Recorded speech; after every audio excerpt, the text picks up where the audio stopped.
मैं 77वें गणतंत्र दिवस के पावन अवसर पर कर्नाटक के समस्त नागरिकों को हार्दिक बधाई एवं शुभकामनाएं देता हूं। 26 जनवरी भारत के इतिहास के सबसे निर्णायक दिनों में से एक है। यह वह दिन है जब हजारों वर्षों से विकसित राजतंत्र और 17वीं शताब्दी से अस्तित्व में आए औपनिवेशिक साम्राज्यवादी शासन का अंत हुआ और लोकतंत्र की स्थापना हुई। इसी दिन नए भारत का संविधान लागू किया गया, जिसने औपनिवेशिक और पुरातन भेदभावपूर्ण कानूनों को त्यागते हुए सामाजिक, आर्थिक और राजनीतिक न्याय में सभी की समानता की घोषणा की। असंख्य लोगों ने गणतांत्रिक व्यवस्था की स्थापना के लिए बलिदान दिए और अपने प्राण न्यौछावर किए। आइए इस शुभ अवसर पर हम सब उन्हें श्रद्धापूर्वक स्मरण करें। हमारे स्वतंत्रता सेनानियों ने सदियों तक संघर्ष कर हमें न्याय और स्वतंत्रता दिलाई। आइए हम संकल्प लें कि हमारे पूर्वजों का परिश्रम व्यर्थ न जाए। बाबा साहब अम्बेडकर ने स्वतंत्रता को 3 रूपों में परिभाषित किया: राजनीतिक, आर्थिक और सामाजिक स्वतंत्रता। उन्होंने कहा, हमें किसी भी परिस्थिति में केवल राजनीतिक लोकतंत्र से संतुष्ट नहीं होना चाहिए। हमें अपने राजनीतिक लोकतंत्र को सामाजिक लोकतंत्र बनाना होगा। सामाजिक लोकतंत्र जीवन का ऐसा तरीका है जो स्वतंत्रता, समानता और बंधुत्व को जीवन के सिद्धांत मानता है। स्वतंत्रता, समानता और बंधुत्व को अलग अलग नहीं किया जा सकता। एक को दूसरे से अलग करना लोकतंत्र के उद्देश्य को ही विफल कर देता है। समानता के बिना स्वतंत्र कुछ लोगों को अनेक लोगों को पर प्रभुत्व स्थापित करने की अनुमति देगा। स्वतंत्रता के बिना समानता व्यक्तिगत पहल को नष्ट कर देगी और बंधुत्व के बिना स्वतंत्रता एवं समानता स्वाभाविक रूप नहीं ले सकेगी। कर्नाटक सरकार संविधान में निहित इन तीनों सिद्धांतों को प्राथमिकता के रूप में मानती है। राज्य के प्रत्येक क्षेत्र और प्रत्येक समुदाय की आवाज़ को सुनते हुए न्यायपूर्ण समाधान प्रदान करने के लिए कार्य किया जा रहा है। विभिन्न सरकारी भर्तियों में उपेक्षित वर्गों को प्राथमिकता दी जा रही है। विभिन्न समुदायों की परिस्थितियों को समझने के लिए आयोग गठित किए गए हैं और उनकी सिफारिशों को लागू किया जा रहा है। क्षेत्रीय असंतुलन को समाप्त करने के लिए निरंतर प्रयास किए जा रहे हैं। इन उपायों से कर्नाटक में राजनीतिक, सामाजिक और राजनीतिक गतिशीलता उत्पन्न हो रही है। संविधान की मूल भावना के अनुरूप राज्य ने आर्थिक गतिशीलता प्रदान करने और सबसे पिछड़े वर्गों को सशक्त करने हेतु कई योजनाएं लागू की है। राज्य प्रतिवर्ष सार्वजनिक कल्याण के लिए विशेष रूप से रुपये 1.1 लाख करोड़ व्यय कर रहा है। गारंटी योजनाओं के अंतर्गत अब तक रुपये 1.13 लाख करोड़ से अधिक की राशि वितरित की जा चुकी है। इसके परिणाम स्वरूप विभिन्न अध्ययनों से संकेत मिलता है कि लोगों की क्रय शक्ति में वृद्धि हुई है और परिवारों का आर्थिक सशक्तिकरण हो रहा है। महिलाओं में नया आर्थिक और सामाजिक उत्साह उत्पन्न हुआ है। कर्नाटक उन चुनिंदा राज्यों में है जहां उपभोक्ता मूल्य सूचकांक बेहतर बना हुआ है। इसके साथ ही सर्वेक्षण दर्शाते हैं कि महिलाओं की सुरक्षा के मामले में बेंगलुरु देश में प्रथम स्थान पर है। यह राज्य के लिए गर्व का विषय है। पारिवारिक सर्वेक्षण के आंकड़ों के अनुसार वर्ष 2024-25 के दौरान राज्य के 1.37 करोड़ परिवारों को किसी न किसी सरकारी योजना के अंतर्गत प्रत्यक्ष वित्तीय लाभ प्राप्त हुआ है। सरकार यह सुनिश्चित कर रही है कि मध्यवर्ती संस्थानों को समाप्त कर लाभ सीधे अंतिम व्यक्ति के बैंक खाते में पहुंचे। सर्वेक्षण से पता चलता है कि यूनिवर्सल बेसिक इनकम की अवधारणा पर आधारित गारंटी योजनाओं से महिलाओं के जीवन में उल्लेखनीय परिवर्तन हो रहा है।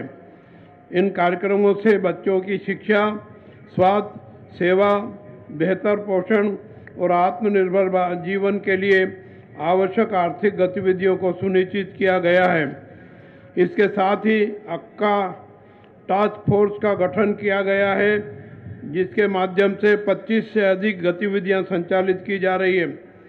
इन सब के अलावा कर्नाटक ने महिला कर्मचारियों की सेहत और भलाई को ध्यान में रखते हुए कुछ क्रांतिकारी फैसले लिए हैं। महिला कर्मचारियों को सालाना 12 दिन का सवैतनिक मासिक धर्म अवकाश दिया जा रहा है।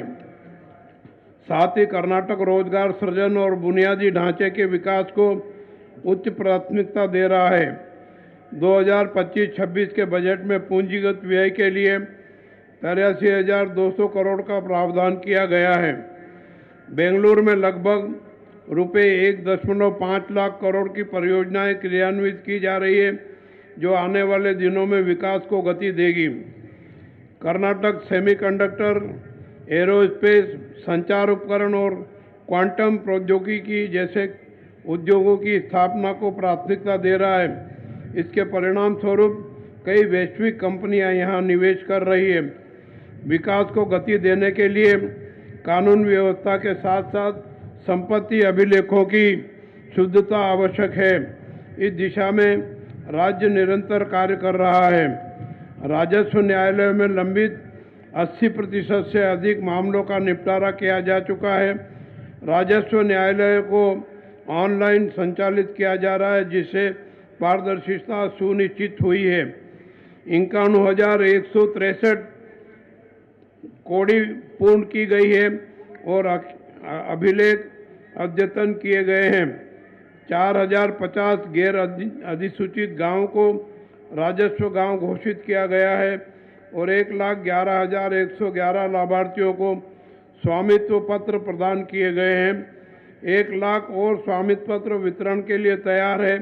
किसानों के हितों की रक्षा हेतु राजस्व अभिलेखों का डिजिटलीकरण किया जा रहा है।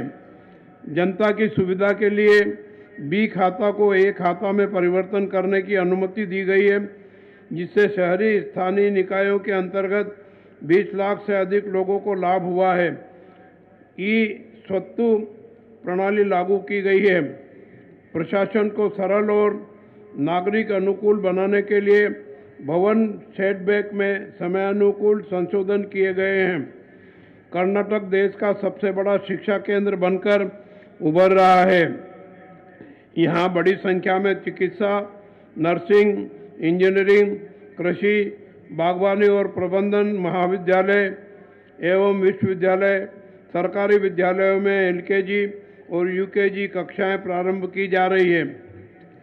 राज्य में लगभग 8.5 लाख बच्चे आवासीय विद्यालयों और छात्रावासों में गुणवत्तापूर्ण शिक्षा प्राप्त कर रहे हैं।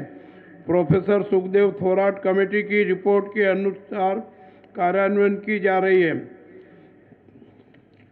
कल्याण कर्नाटक क्षेत्र में शिक्षा सुधार हेतु अक्षरा आविष्कार योजना लागू की जा रही है। डॉक्टर छाया देगांवकर की अध्यक्षता में गठित समिति ने हाल ही में अपनी रिपोर्ट प्रस्तुत की है।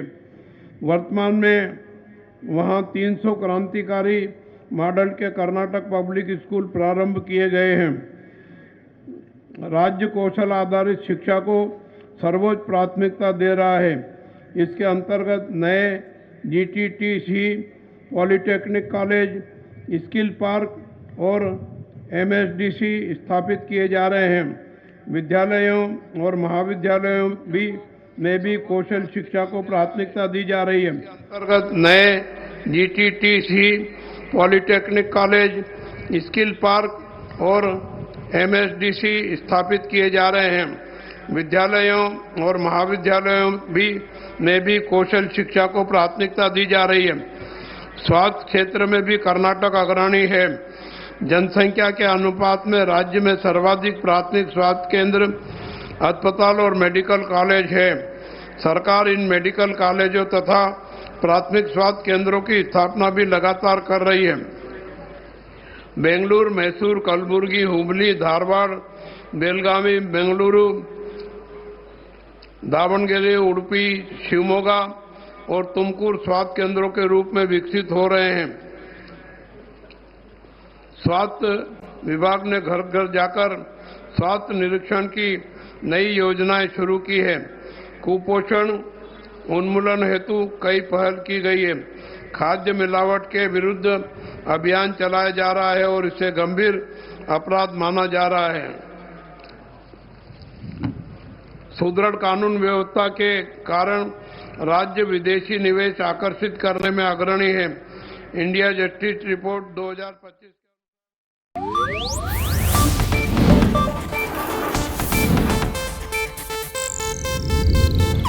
ಇದು ಏಷ್ಯಾನೆಟ್ ನ್ಯೂಸ್ ನೆಟ್ವರ್ಕ್ ಪ್ರಸ್ತುತಿ।